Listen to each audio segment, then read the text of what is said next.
Bulletin के आगाज में आपको बताएं कि औरंगी और गुज्जर नाले के मुतासरीन का प्रेस क्लब के सामने एहतजाज। मुतासरीन का कहना है कि सुप्रीम कोर्ट के अहकामात के बावजूद मुतबादिल मकानात नहीं मिले। वज़ीर आला सिंध अदालत के अहकामात पर अमल दरामद कराएं। मज़ीद तफसीलात जानेंगे काविश महमूद से। जी काविश, बताइएगा। जी बिल्कुल, देखें, औरंगी और गुज्जर नाला के जो मुतासरीन हैं वो ताहाल प्लॉट और बकायाजात से महरूम है। यही वजह है कि वो आज कराची प्रेस क्लब पर जमा हुआ है। कैमरामैन ताबिश से कहूँ तो दिखा सके, यहाँ पर बहुत बड़ी तादाद है एहतजाज करने वालों की। ये वो मुतासरीन जो है जो औरंगी और गुज्जर नाला के हैं, जिसमें ख़वातीन भी हैं और मर्द हजरात भी शामिल हैं। काफ़ी जज्बाती है ये लोग, क्योंकि 4 साल गुजर गए इन लोगों को जो अपने मकानात की मद में रकम मिलनी थी वो नहीं मिली। यहाँ पर एक कमेटी भी बनाई गई है जिसको हेड भी कर रहे हैं एहतजाज को लेकर। मेरे साथ अरसलान साहब मौजूद है, उनसे जानते हैं। अरसलान साहब, बताइएगा कहाँ पर ये मामला पहुँचा है, क्योंकि तौहीन अदालत की दरख्वास्त भी दायर हुई थी। गवर्नमेंट का क्या मौक़िफ़ है? देखें, इस बात को तकरीबन 4 साल गुजर चुके हैं। 2021 के अंदर सुप्रीम कोर्ट ने फैसला दिया था कि सुप्रीम कोर्ट का फैसला था कि वज़ीर आला सिंध 2 साल के अंदर इन्हें मकानात बनाकर दे। फिर तौहीन अदालत 2023 17 अगस्त 2023 को लगा वज़ीर आला सिंध के ऊपर कि 2 साल गुजर जाने के बावजूद इन्होंने मुतबादिल नहीं दिया। अब जाकर रिहेबिलिटेशन अब तक नहीं हो पाई है, हालांकि इस बात को 1 साल से ज़्यादा गुजर चुका है कंटेम्प्ट ऑफ कोर्ट लगे हुए भी। आज मुतासरीन आपके सामने सरापा एहतजाज हैं और वो कहते हैं कि हमें हमारे जो घर तोड़े गए हैं और कोर्ट की जो फैसला था उस पर जल्द अमल दरामद कराया जाए और हमारी जो सुप्रीम कोर्ट की पेंडिंग है हमारी केस की समाअत वो जल्द से जल्द कराई जाए। बिल्कुल, देखें, जो मुतासरीन हैं वो डिमांड कर रहे हैं कि सिंध हुकूमत इस सिलसिले में आगे आए और जो मुतासरीन हैं उनकी दाद रसी की जाए। सुप्रीम कोर्ट के वाज़ेह अहकामात हैं कि इनको बकाया किए जाए, तो यहाँ पर मुतासरीन एहतजाज भी कर रहे हैं और अपने मुतालबात भी पेश कर रहे हैं। जी, पानी की परेशानी की बात करेंगे। कराची वाले होशियार हो जाएं। वाटर कॉरपोरेशन पानी के शटडाउन के लिए तैयार है। यूनिवर्सिटी रोड पर 84 इंच की पानी की लाइन फिर टूट गई है। वाटर एंड सीवरेज कॉरपोरेशन का मरम्मती काम भी ताखीर का शिकार है। आपको बताते चलें कि गुज़श्ता दिनों में कमोबेश 1 हफ्ता पानी की सप्लाई बंद रही है और कराची वालों को बहुत ज्यादा मुश्किलात का सामना करना पड़ा था। एक मरतबा फिर कमर बस्ता हो जाए, कमर कस लें, क्योंकि एक मरतबा फिर शट डाउन की तैयारी की जा रही है। 84 इंच की पानी की लाइन फिर टूट गई है। 2 करोड़ रुपए से ज्यादा इस लाइन की मरम्मत पे लगे थे, लेकिन अब ये लाइन फिर लीक हुई है, फिर टूट गई है और अब एक मरतबा फिर शट डाउन हो सकता है। फरहान खान हमारे साथ हैं। फरहान, अपडेट कीजिएगा इस पर। जी बिल्कुल, जैसा कि आपने बताया शटडाउन हो सकता है। मैं अगर ये कहूँ कि शटडाउन कर दिया गया है तो बिल्कुल भी गलत नहीं होगा कि अभी हमें पता लगा है कि ढाबे जी पंपिंग स्टेशन से जो वो शटडाउन की तैयारियां जो वो मुकम्मल हो गई हैं। कराची वालों को जहां अब से कुछ रोज़ कबल 1 हफ्ते पानी की फराहमी जो वो मअतल थी, बेशतर इलाके जो वो यहाँ पर यूनिवर्सिटी रोड के अतराफ मुतासर थे, जिनमें गुलशन इकबाल, सफूरा समेत बेशतर ऐसे इलाके हैं जो इस लाइन लीकेज से मुतासर थे। उनको जो वो एक बार फिर हम अपने जो वो चैनल के तवस्सुल से होशियार करते चलें कि फिर से जो वो लाइन की लीकेज जो वो दोबारा सामने आई है यूनिवर्सिटी रोड के ऊपर, जिसकी जानिब से जो वाटर बोर्ड कॉर्पोरेशन ने जो वो शट डाउन की तैयारी फिर से कर ली है और यही बताया जा रहा है कि मजीद 1 हफ्ता जो वो दोबारा इस लाइन की मरम्मत के अंदर लगेगा। इस वक्त हम स्पॉट के ऊपर मौजूद हैं। मेरे कैमरामैन मोहम्मद हारिस अगर आपको दिखाएं तो यहाँ पे जो वो मरम्मती काम जो वो अभी सिर्फ शुरू हुआ है। ये जो वो अभी खुदाई का काम जो वो किया जा रहा है, इसके बाद नीचे से लाइन जो जहाँ से लीक हुई है वो स्पॉट देखा जाएगा। उसके बाद जो वो तमाम तर चीज़ों को जो वो फिर शुरू किया जाएगा और इसकी तरीके से मट्टी हटाने का जो अभी सिलसिला जारी है। यहाँ पे जो चीफ इंजीनियर साहब मौजूद हैं वाटर एंड बोर्ड कॉर्पोरेशन के, उनका जो वो बात करने से बिल्कुल भी जो नाला है, वो ये कहते हैं कि हमें जो वो हिदायत दी गई है कि किसी भी किस्म का जो वो मीडिया को मौक़िफ़ ना दिया जाए। अलबत्ता उनकी जानिब से ये भी नहीं बताया जा रहा है कि तरक्की काम जो ये मरम्मती काम जो वो क्यों ताकीर का शिकार है, जबकि हमने यानी BRT कॉन्ट्रैक्ट जो ये BRT मनसूबा चल रहा है, यहाँ पे जो वो लाइन लीकेज आए रोज़ मुतासिर होती है, जिसका जो वो BRT water and board corporation जो वो BRT के ऊपर जो वो मलबा डालती है और BRT जो वो वाटर एंड कॉर्पोरेशन के ऊपर मलबा डालती है कि हमें जो वो हिदायत नहीं थी, हमें पता नहीं था। हमने कई बार इनको हिदायत की और इतला की कि हमें बताएं कि जहां हमारा तरक्याती काम चल रहा है वहां से आपकी लाइन तो नहीं जा रही। उसमें जो वो वाटर एंड बोर्ड कॉर्पोरेशन जो वो बताने में जो वो ताकीर करता है, जिस वजह से लाइन जो वो मरम्मती काम के दौरान मुतासिर हो जाती है। ताकीर तरक्याती काम के दौरान जो वो लाइन मुतासिर होती है। यही वजह है कि BRT कॉन्ट्रैक्ट के जो यहाँ पे वर्कर्स हैं उनसे हमारी बात हुई है, उन्होंने यही बताया कि ये लाइन लीकेज जो वो काफ़ी टाइम से थी। 3 दिन जो है वो इस स्पॉट को क्लियर करके यहाँ पे जो वो तरक्याती काम जो BRT का चल रहा था उसको रोक दिया गया था और इनको वाटर बोर्ड की इंतज़ामिया को जो वो इत्तला कर दी गई थी, लेकिन उसके बावजूद वाटर बोर्ड की जो वो अमला और इंतज़ामिया जो वो नाअहली ये है कि 72 घंटे गुजरने के बावजूद भी यहाँ पे मरम्मती काम शुरू नहीं किया गया। आज सुबह जो वो ये मरम्मती काम जो वो शुरू किया गया है, हैवी मशीनरीज जो वो यहाँ पे तलब कर ली गई हैं। खुदाई का काम इस वक्त जारी है। 1 घंटा बताया जा रहा है 1 हफ्ते से ज़ायद का वक्त जो वो इस मरम्मत में जो वो लग सकता है, जिसके लिए शहरी जो वो जहनी तौर पर तैयार हो जाए, मुतबादिल पानी का इंतजाम कर लें। साथ ही इस वक्त हमारे साथ गुलशन इकबाल के जो वो काउंसलर भी मौजूद हैं, खुर्शीद अहमद साहब, कबीर अहमद साहब जो वो इस वक्त हमारे हमरा मौजूद हैं। इनसे भी मैं बात करता हूँ। कबीर अहमद साहब, मुझे बताइएगा क्या वजह है ये यूनिवर्सिटी रोड पर जो वो लाइन लीकेज इस तरीके से मामूल बन गया है, सड़कों पर पानी बहता हुआ नजर आता है, किसकी गफलत है, किसकी लापरवाही है, कोई जो वो जिम्मेदारी लेने के लिए तैयार नहीं है, लेकिन इसका जो वो हर्जाना शहरियों को भुगतना पड़ता है, क्या कहेंगे? जी, मैं इस हवाले से बताना ये चाह रहा हूँ कि ये BRT ने इनकी 84 इंच की लाइन जो है ना वो डैमेज की है और जब डैमेज किया उसके बाद जो है इसका कंक्रीट अंदर लाइन के अंदर चला गया था और मैं भी उसके अंदर, मेरी एक वीडियो चली है पूरे शहर के अंदर, आपने देखा होगा कि मैं लाइनों के अंदर जा रहा हूँ तकरीबन 150 मीटर तक।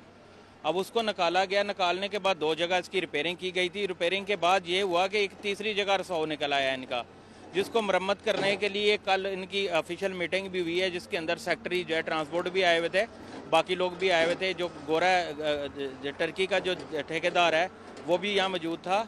उनके दरमियान ये मीटिंग हुई और यह तय हुआ कि इसको जो है वो बाईपास लगाया जाएगा दोनों साइड पे, ताकि इसका परमानेंट काम किया जा सके, क्योंकि खरबों रुपये का प्रोजेक्ट है BRT का और उसके दरमियान अगर ये लाइन लीकेज होती है जिसकी यहाँ ऊपर ट्रांसपोर्ट भी चलना है और उसकी वजह से पूरा शहर मुतासर है। आपको पता है कि अभी कमाड़ी से लेके सुरजानी तक जो है ना सारे इलाके जो है, नाज़माबाद भी है।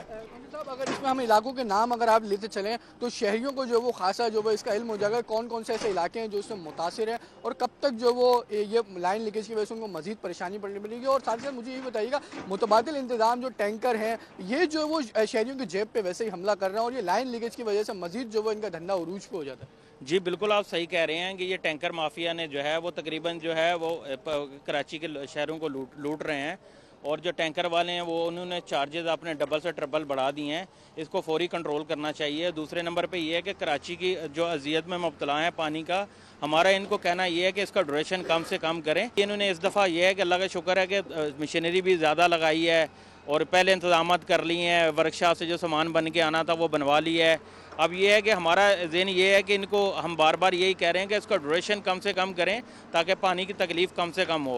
इलाके के नाम की अगर मैं बात की जाए तो कौन कौन से ऐसे इलाके हैं जो इस वक्त जो वो इस लाइन लीकेज की वजह से मुतासिर हैं? जी, ये खारादर है, पूरा कमाड़ी है, उसके अलावा सदर टाउन है, सदर टाउन के अलावा गुलशन टाउन है, जनार टाउन है और नाज़माबाद है, लियाकताबाद है और ये सुरजानी तक जितने भी इलाके हैं ये सारे मुतासर हैं और बहुत सी जगहों पे पानी पहुंच नहीं पाया लीकेज लगाने के बावजूद भी, जिससे तकलीफ में इजाफा हुआ है। अगर ये कहा जाए तो गलत ना होगा 70% जो वो शहर इस वक्त जो वो इस लाइन की लीकेज की वजह से मुतासिर है पानी से? जी बिल्कुल, आप सही कह रहे हैं, 70% है और आपके रिपोर्टर तो माशाल्लाह लम्हा जो है वो बल्दियात के जो रिपोर्टर हैं आपके बहुत अच्छी सर्विस दे रहे हैं और बहुत अच्छे से काम कि ये लाइन लीकेज का मरम्मती काम जो है जारी है, आए रोज़ लाइन टूट जाती है। क्या समझते हैं, लाइन खस्ता हाल है, पुरानी हो गई है या इसमें किसकी गफलत है, इसकी हर्जाना जो वो शहरियों को क्यों भुगतना पड़ा? ये देखें, BRT की वजह से पहले भी इन्होंने दो जगह तोड़ी थी। ये आप देखा होगा, बैतुल मुकर्रम मस्जिद के सामने इन्होंने लाइन तोड़ी थी और उसके बाद जो है ना 7 दिन तक पूरे गुलशन इकबाल का पानी बंद रखा गया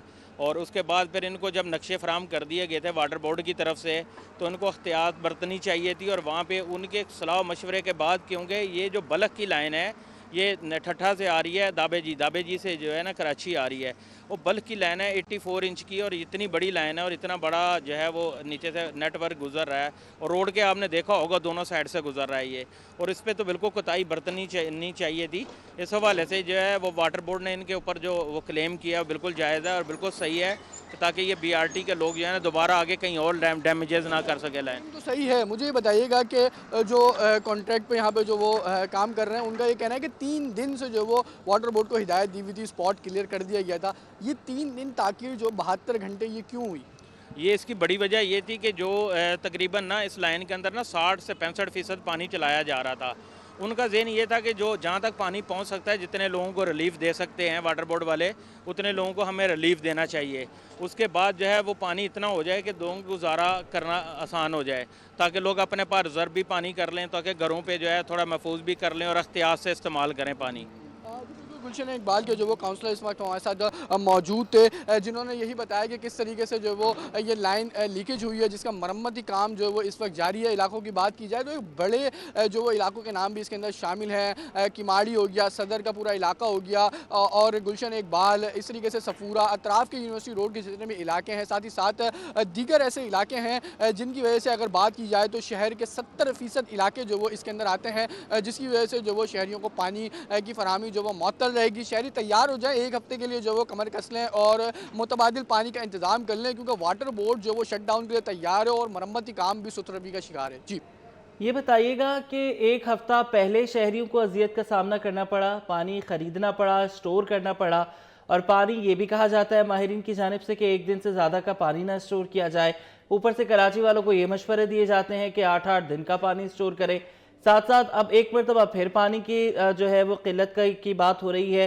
ये सारे मामलात किस तरीके से हैंडल होंगे, और जो इस चीज़ के पीछे जिम्मेदार है, 2 करोड़ रुपए से जायद लगे हैं इस तमाम तर मामले पर, जो पिछले एक हफ्ते में यहाँ पर वो की गई है, यहाँ पर जो मरम्मत की गई है, अब उसमें फिर फॉल्ट आ गया है, अब फिर करोड़ों रुपए झोंके जाएंगे, तो इस सब का जिम्मेदार कौन है, उसके खिलाफ क्या कार्रवाई हो सकती है? जी बिल्कुल, देखें ज़िम्मेदार तो यहाँ पे जो वो हर इदारा जो वो एक दूसरे को ज़िम्मेदार ठहरा रहा है। एक हफ्ते कबल ही लाइन जो वो मुतासिर हुई थी। इसके जिस स्पॉट के मैं इस वक्त मौजूद हूँ, इसके बिल्कुल सामने की तरफ जो वो सर्विस रोड है, वहाँ पे लाइन मुतासिर हुई थी, जहाँ पे जो वो उसका एक हफ्ते काम चला। एक हफ्ते जो वो वाटर बोर्ड इंतज़ामिया ने जो वो उसका पूरा लिया, और एक हफ्ते के अंदर लाइन के अंदर जो वो खाली करके उसका मुआयना किया गया। उसके बाद उसकी मरम्मत शुरू की गई। वो मरम्मती काम भी हमने देखा कि ताख़ीर का शिकार था। एक हफ्ते जो वो शहरियों को उस वजह से पानी का जो वो बहरान का सामना करना पड़ा। लाइन की मरम्मत की गई, कमो पेश 2 करोड़ रुपए से ज़ायद जो वो उसके ऊपर लागत आई, जिसकी जो वो लाइन की मरम्मत की गई। आपने बिल्कुल सही फरमाया कि वो 2 करोड़ रुपए की लागत के बाद एक बार फिर जो वो एक नया फॉल्ट सामने आया है, जिसकी मरम्मत इस वक्त मेरे अकब में जारी है। ये जो वो मट्टी हटाई जा रही है, उसके बाद जो लाइन नीचे से 84 इंच की मेन लाइन है जो शहर को पानी की सप्लाई करती है ढाबेजी पंपिंग स्टेशन से, वो जो वो इस वक्त साफ़ की जा रही है, और उसके बाद उसका होल देखा जाएगा कि कितने इंच का जो वो उसके अंदर होल जो वो शगाफ पड़ा है। उसके बाद यहाँ पे जो वो टीम उसका प्रॉपर मुआयना करेगी, उसके बाद उसकी मरम्मती काम जो वो शुरू किया जाएगा। बात की जाए तो बीआरटी के मुताबिक जो वो उनको जो वो इस लाइन की जो वो यहाँ से गुजरने का इल्म नहीं था। अलबत्ता वाटर एंड कॉरपोरेशन के मुताबिक जो वो उनको नक्शा दे दिया गया था, जिस पर जो वो उन्होंने प्रॉपर जो वो अमल नहीं किया, जिस वजह से कोताही बढ़ती गई। वाटर बोर्ड जो है वो बीआरटी कॉन्ट्रैक्ट मुलाजमीन को जो वो इसका जो वो जिम्मेदार ठहरा रही है। दूसरी जानिब बीआरटी जो वो वाटर बोर्ड को जो वो इसका जिम्मेदार ठहरा रही है। इस पर जो वो हुकूमत को जो वो बीच में आके जो वो एक्शन लेना चाहिए, जिस पे परेशानी तो जो वो दोनों मामलात में शहरियों को ही भुगतनी पड़ रही है। इस वक्त भी जो वो मरम्मती काम जारी है, जिसका एक हफ्ते से ज़ायद का जो वो वक्त दिया गया है कि एक हफ्ते से ज़ायद का वक्त जो वो लग सकता है, शहरी जो वो तैयार हो जाए और पानी का जो वो मुतबादिल इंतज़ाम कर लें। जी, ये भी बताइएगा फरहान कि जिस तरह आपने कहा कि वाटर बोर्ड कह रहा है कि उन्होंने उनको नक्शा फराहम कर दिया था और दूसरे इदारे ने उसको फॉलो नहीं किया, तो ये सारी चीज़ें डॉक्यूमेंटेड होंगी, रजिस्टर्ड होंगी, और अगर वो इल्ज़ाम लगा रहे हैं तो उनके पास क्लेम करने के लिए कोई सबूत भी तो होंगे। जी बिल्कुल, कल जो हालिया मीटिंग हुई और ब्रीफिंग हुई, उसमें भी वो वाटर बोर्ड की जानिब से क्लेम किया गया है। ना सिर्फ क्लेम किया गया है, बल्कि जुर्माना लगाने का भी कहा गया है। कमो पेश 30 या 20 या 50 लाख से ज़ायद का जो वो जुर्माना बीआरटी जो के ऊपर जो वो लगाने का फैसला किया गया है। उन्होंने ये कहा गया है। अच्छा फरहान, हम चाहेंगे कि आप हमारे नाजरीन के लिए, जहाँ पर आप खड़े हैं आपके अक़ब में हम देख सकते हैं काम हो रहा है, अगर आप कैमरामैन से कह सकें कि आप घुमा के एक फ्रेम में, मास्टर फ्रेम में हमें दिखाएं कि किस तरीके से काम जारी है। जी बिल्कुल, मैं चाहूँगा मेरे कैमरामैन मोहम्मद हारिस अगर आपको एक मास्टर फ्रेम घुमा के दिखाएं कि किस तरीके से जो वो काम चल रहा है। ये यूनिवर्सिटी रोड है जिसके ऊपर मरम्मती काम इस वक्त लाइन लीकेज का जारी है। 84 इंच की मेन मरम्मती लाइन है जिसमें जो वो ये काम चल रहा है। हैवी मशीनरीज यहाँ पे जो वो तलब कर ली गई हैं। चीफ इंजीनियर भी जो यहाँ पे मौजूद हैं, जिनकी ज़ेर निगरानी जो तमाम काम किया जा रहा है। कमो पेश इस वक्त जो वो यहाँ पे 40 से ज़ायद मजदूर मौजूद हैं जो कि इस काम में जो वो हिस्सा ले रहे हैं। एक हफ्ते कबल ही जो वो यहाँ पे लाइन लीकेज हुई थी, जिसके बाद दोबारा जो वो एक नया स्पॉट जो वो सामने आया है जहाँ पे लाइन लीकेज हुई है। इस वक्त जो वो खुदाई का काम जारी है। ये वो पिलर्स लगे हुए हैं जो पहले थे, इसके बाद इसको खुदाई करके जो वो नीचे से निकाला जाएगा। कमोपेश 12 से 14 फीट बताई जा रही है कि इसकी गहराई होगी। कमोपेश अभी जो है वो 4 से 5 फीट जो वो खुदाई कर दी गई है। मज़ीद इसमें जो वो 6 से 7 फीट गहराई जो वो बाकी है। उसके बाद जो वो गहराई की जाएगी और गहराई करने के बाद यहाँ पे जो वो दिखाया जाएगा कि किस तरीके से जो वो होल का मुआयना किया जाएगा। इस तरफ से भी अगर मैं कैमरामैन हारिस को बोलूँ तो दिखाएं तो यहाँ पे जो वो मशीनरी से जो वो मट्टी निकाली जा रही है। एक बड़ा जो वो एरिया है जिसको जो वो खोदा जा रहा है, जिसके बाद यहाँ पे जो वो लाइन जो नीचे 84 इंच की मेन लाइन जो गुजर रही है, जो शहर को 70% पानी सप्लाई करती है, उसको जो वो देखा जाएगा। जाहिर है जब शट डाउन हुआ है, पानी जो लाइन के अंदर ऑलरेडी मौजूद है वो जो वो निकाला जाएगा। जो शहरियों के पानी लाइन के अंदर मौजूद है वो पहुँचने के बाद लाइन को खाली करके दोबारा से यहाँ पे जो वो वाटर बोर्ड की टीम आएगी, वो उस पर मुआयना करेगी कि कितना बड़ा जो वो शिगाब पड़ा है। उसके बाद उसका मुआयना करने के बाद उसका एस्टीमेट जाएगा और फिर दोबारा से यहाँ पे जो वो मरम्मत की टीम को बुलाया जाएगा जो इसकी लाइन लीकेज के ऊपर जो वो प्रॉपर मरम्मत करेंगे, जिसमें जो वो यही बताया जा रहा है, यही अंदिया दिया जा रहा है कि 1 हफ्ते से ज़ायद का वक्त लग सकता है। ज़िम्मेदार कौन है, कोई जो वो जिम्मेदारी लेने के लिए तैयार नहीं है। परेशानी जो वो सिर्फ इसमें शहर कायद के बासियों को बिल्कुल परेशानी जो है वो सिर्फ और सिर्फ शहर कायद के बासियों को उठाना पड़ेगी। 1 हफ्ता पहले परेशानी उठाई है और अब मज़ीद 1 हफ्ते की परेशानी है। कमर कसने और पानी भर के रखें। बहुत शुक्रिया, आपने हमें अपडेट किया। अब आपको बताएं, कराची में पानी के मसाइल संगीन हो गए। लांडी के इलाके 4P और 4C में 14 साल से पानी की किल्लत है। इलाका मकीन कहते हैं महीने में 1 बार पानी आता है। बोरिंग या फिर टैंकर का पानी इस्तेमाल करने पर मजबूर है। मज़ीद जानेंगे वसीम इफ्तिखार से, अपडेट कीजिएगा। जिस वक्त मैं मौजूद हूँ लांडी 4B 4C के इलाके में, और यहाँ पर पानी के मसाइल जो हैं वो संगीन हो गए हैं। बिलखुसूस मैं आपको दिखाना चाहूँगा कि पानी की पाइपलाइनें तो यहाँ पर मौजूद हैं, लेकिन इन पाइपलाइनों में पानी नहीं आता और काफ़ी मसाइल दरपेश हैं। यहाँ के जो लोग हैं किस तरीके से गुजारा करते हैं यहाँ के मकीनों से नहीं जानते। ये बताएं कि पानी कितने अरसे से नहीं आ रहा, कितनी मुश्किलात हैं और कैसे गुजारा करते हैं? बहुत अरसे से पानी नहीं आता प्रॉपर तरीके से। हमारे यहाँ का इंतज़ाम पानी का बहुत ही, हम जाते हैं ऑफिस के अंदर तो वो कहते हैं, चंद आदमी से कहते हैं जी आप बिल लेकर आ जाएं। अब बिल लेके जाते हैं तो फिर कहते हैं जी आपके इलाके में पानी से लाइट की वजह से नहीं आ रहा, क्योंकि यहाँ लाइट की भी प्रॉब्लम है और पानी की भी इंतहाई प्रॉब्लम है। हमारी समझ में नहीं आता कि यार हमारे इस मुल्क में और ख़ासतौर पर कराची में हो क्या रहा है। झीलें यहाँ पर है, दरिया यहाँ पर है, लेकिन पीने के लिए पानी नहीं है। ज़रख़ेज़ ज़मीन है लेकिन खाने के लिए आटा नहीं है। अच्छा, पानी का भी इंतजाम नहीं है यहाँ पर। यार गवर्नमेंट का, सिंध गवर्नमेंट को मैं अपील करता हूँ, बराए मेहरबानी हमारे इस इलाके पे गौर किया जाए। बोरिंग के पानी इस्तेमाल करते हैं, खारा पानी का टैंकर डलवाते हैं। जो टैंकर पहले 3000 रुपये का आता था 5000 रुपये का आ रहा है। टैंकर माफिया पे भी लगाम लगाएं। सही है। मेरी सिंध गवर्नमेंट से अपील है कि टैंकर माफिया मतलब है लगाम लगाएं, ताकि कम से कम टैंकर तो सस्ता मिले। 1000 रुपये का आ रहा है। ठीक है जी, बिल्कुल। ये थे इलाका मकीन जिनका कहना है कि इस इलाके में पानी के जो मसाइल हैं वो 14-15 साल से हैं और अलमिया यह है कि महीने में सिर्फ 1 दिन पानी आता है। यहाँ के इलाका मकीनों की हुकूमत से अपील है, दरख्वास्त है कि इस इलाके तवज्जो देते हुए यहाँ पर जो पानी के मसाइल हैं उनको हल किया जाए ताकि उनकी परेशानी कम हो सके। जी। मेयर कराची ने खालिक दीना हॉल की तज़ीन और आइश के बाद इफ्तिताह कर दिया। तारीखी इमारत में मौलाना मोहम्मद अली जौहर और इनके साथियों पर बगावत का मुकदमा चलाया गया था। बैरिस्टर मुर्तज़ा वहाब का कहना है कि खालिक दीना हॉल की तज़ीन और आइश तारीखी इमारत को असल हालत में बहाल करने का तसलसल है। मज़ीद जानेंगे शुएब मुख्तार से, बताइएगा। और जी बिल्कुल, इस वक्त मैं एम जिना रोड पर मौजूद खालिक दीना हॉल में मौजूद हूँ। मेयर कराची बैरिस्टर मुर्तज़ा वहाब की जानिब से इस हॉल की तज़ीन और आइश का काम मुकम्मल होने के बाद जो है आज इसका इफ्तिताह किया गया है। डिप्टी मेयर कराची सलमान अब्दुल्ला भी यहाँ पर मौजूद थे। ब्रिटिश कौंसिल के ताउन से इस हॉल को एक बार फिर से असल हालत में जो है बहाल किया गया है। तवील अरसे से ये हॉल जो है खस्ता हाली का शिकार था, यहाँ किसी भी किस्म की सरगर्मियाँ नहीं हो रही थी। ताहम आज जो है मेयर कराची की जानिब से इसका इफ्तिताह करने के बाद ये दावत दी गई है आर्टिस्ट को, नात खानों को, कव्वालों को, तबला नवाजों को कि वो यहाँ पर तशरीफ़ लाएं और इस हॉल की रौनकें बहाल करने में जो है अपना किरदार अदा करें। इस हॉल में जो है मुख्तलिफ तारीखी तस्वीर मौजूद हैं। जबकि जिस हॉल में मैं खड़ा हूं इसकी खास बात यह है कि जब मौलाना मोहम्मद अली जौहर पर बगावत का मुकदमा दर्ज हुआ था तो केस जो चला था वो इसी हॉल में चला था। मेरे पीछे जो है वो कटहरा देखा जा सकता है जिसमें मौलाना मोहम्मद अली जौहर जो है वो खड़े हुए थे। ये वो तारीखी कटहरा है जो तवील अरसे से स्टोर रूम में मौजूद था। ताहम मेयर कराची बैरिस्टर मुर्तज़ा वहाब की हिदायत पर जो है एक मरतबा फिर इस हॉल की बहाली का काम मुकम्मल होने के बाद जो है शहरियों को तारीख से मुतालिक बताने के लिए, तारीख से मुतालिक आगाही देने के लिए इस हॉल पे जो है ये रखवाया गया है। और साथ साथ यहाँ पर मौजूद जो लाइट्स हैं, झूमर हैं और पंखे हैं, उनको एक बार फिर से जो है असल हालत में बहाल किया गया है। तमाम तर मामले पर मेयर कराची बैरिस्टर मुर्तज़ा वहाब का कहना है कि इस शहर की खिदमत उनकी जो है अव्वलीन तरजीह है।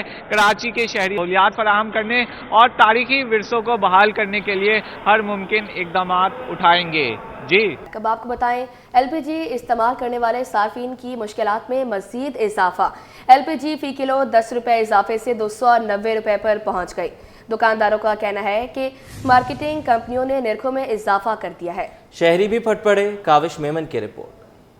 सर्दियों के आगाज पर ही एलपीजी की कीमत आसमान तक पहुंचा दी गई। सरकारी नरखनामा रुई की टोकरी में डाल दिया गया। सरकारी कीमत 254, ताहम मार्केट में कीमत 290 रुपए किलो पर पहुंच गई। दुकानदार कहते हैं मार्केटिंग कंपनियों ने नरखों में इजाफा कर दिया है, जिसकी वजह से कीमत 280 रुपए से बढ़कर 290 रुपए किलो पर पहुँच गई है। पीछे से माल महंगा आ रहा है तो यहाँ के फिर गाड़ियों के खर्चे भी होते हैं, वहाँ से प्लांट से गाड़ी आती है तो उसके भी खर्चे होते हैं, उतारना लोडर के मजदूरी भी होता है, हर चीज़ होता है। तो दुकानों के बिजली का बिल के सब कुछ आया तो उसके वजह से तो समझो रेट यही 290 लगा है। कल 3 दिन पहले ये 280 रुपये रेट था, अभी 290 हो गया है। एलपीजी इस्तेमाल करने वाले सार्फिन के लिए एलपीजी की खरीदारी भी मुश्किल हो गई। बोले चिकन सब्जियों के बाद अब एलपीजी भी मन मांगी कीमत पर मिल रही है। गरीब को हर किस्म की जरूरियाती जिंदगी से दूर किया जा रहा है। यार ये गैस वालों के परेशान आ गए, किसी के अलग रेट है, किसी के कुछ रेट है, क्या करे गरीब आवाम। यहाँ पर 290 रुपए किलो है। हम लोग इतने परेशान है इस हुकूमत में कि मुर्गी वाला अपना रेट से मुर्गी दे रहे हैं, कोई 600 रुपये किलो दे रहे हैं, कोई 650 दे रहे हैं। और एलपीजी हम लोग डालते हैं, रक्षा ड्राइवर है, कोई क्या रेट दे रहे हैं, कोई क्या रेट दे रहे हैं। और मुल्क का सिस्टम बिल्कुल आउट है। यानी कि जो बुनियादी चीज़ें हैं ना, उन सब से महरूम होते जा रहे हैं हम। तकरीबन हुए तो नहीं मुकम्मल, लेकिन होते जा रहे हम। तो बस एक इनकलाब की ज़रूरत है। हम क्या कह सकते हैं बाबा, जब हमारा माल ऐसे हमारे ऊपर ऐसे लोग मुसलत हुए हैं। तकरीबन 2 साल हो गया मैं रक्षा चला रहा हूँ, गरीब आदमी हूँ। डेरान और कचरों में लकड़ियाँ चुनता हूँ और वो जाके जलाता हूँ, खाना माना पकाता है। शहरियों ने इंतजामिया से मुतालबा किया कि एलपीजी की सरकारी कीमतों पर अमल दरामद को यकीनी बनाया जाए। कैमरामैन ताबिश के साथ काविश मेमन, सिटी। महंगाई ने बचत बाजारों की अहमियत भी कम कर दी। इतवार बचत बाजार में भी अशिया ज़रूरिया की कीमतें शहरियों की क़ुव्वत ख़रीद से बाहर। मज़ीद तफसीलात जानेंगे अक्सा शेख से जो बचत बाजार में मौजूद हैं। जी अक्सा, बताइएगा। बिल्कुल, हम इस वक्त मौजूद हैं इतवार बाज़ार में, जहां पर लोग अपने घरों का सामान लेने के लिए आते हैं, हफ्ते लेने के लिए आते हैं, हफ्ते भर का इंतज़ार करते हैं। हमारे साथ कुछ शहरी भी मौजूद हैं, इनसे हम जानते हैं। आप मुझे बताइएगा, जो इतवार बाज़ार के रेट्स होते हैं और जो लोकल मार्केट्स के रेट्स होते हैं, उनमें कितना फ़र्क होता है? उसमें कोई फ़र्क नहीं होता, सभी बराबर ही चल रहे हैं आजकल। यहाँ पे भी गरीब इंसान आता है, यहाँ पे भी बहुत थक जाता है कि यहाँ भी नहीं ले सकता वो चीज़। सस्ती चीज़ें मिल जाएंगी लेकिन नहीं ले सकता वो बेचारा, ये बात है। कहाँ जाए? आप मुझे बताएं कि ये जो इतवार बाज़ार में गर्म कपड़े आ गए हैं, अब गर्म कपड़ों की मांग में भी इजाफा है, सर्दी बढ़ गई है, तो यहाँ पे कितने रेट्स के मिल रहे हैं आपको लोकल मार्केट्स की निस्बत? रेट्स में तो कोई डिफरेंट है ही नहीं, बिल्कुल ही सेम टू सेम मिल रहा है। अभी मैंने शूज़ पूछा, उसने 2000 बोले उसके। अब बताओ 2000 लेने वाला यहाँ कौन आएगा? आम पर्सन तो नहीं आ सकता यहाँ पर। बेचारे की 15,000 वाला जो है वो 2000 का शूज़ लेगा। जैकेट्स पे आ जाओ, जैकेट्स के मांग रहे हैं 1800। कौन लेगा? बेचारे यहाँ राउंड लगा रहे हैं, किसी की रेंज में आ जाए वो ले ले। ज़्यादातर गरीब आ रहे हैं। लेकिन अब मुख्तलिफ संडे बाज़ार लगे हुए होते हैं, कुछ गुलशन में लगे हुए हैं, अलग अलग जगहों पे लगे हुए हैं, तो सबकी हालत ही ऐसी है। हाँ, सब कुछ सेम है सब लोग यहाँ पर। और सबसे बड़ी चीज़ कि जिसके पास लेने जाओ बोले इतना महंगा दे रहे हो, ये दे रहे हो, बोलने हालात ही ऐसे हैं, क्या करें। बेचारे लोग अफसोस करके फिर अफसुर्दा होकर आ जाते हैं घर पे मायूस होकर। बिल्कुल, शहरी हमारे साथ मौजूद थे जिनका यही कहना था कि ये संडे बाज़ार हो या फिर दीगर बचत बाज़ार हो, सबके रेट्स एक जैसे ही हैं। जो बचत बाज़ार बोलते थे लोग, लेकिन अब वो इतवार बाज़ार भी दोस्त अवाम बचत बाज़ार नहीं रहे। कुव्वत ख़रीद से वो भी दूर हो गए।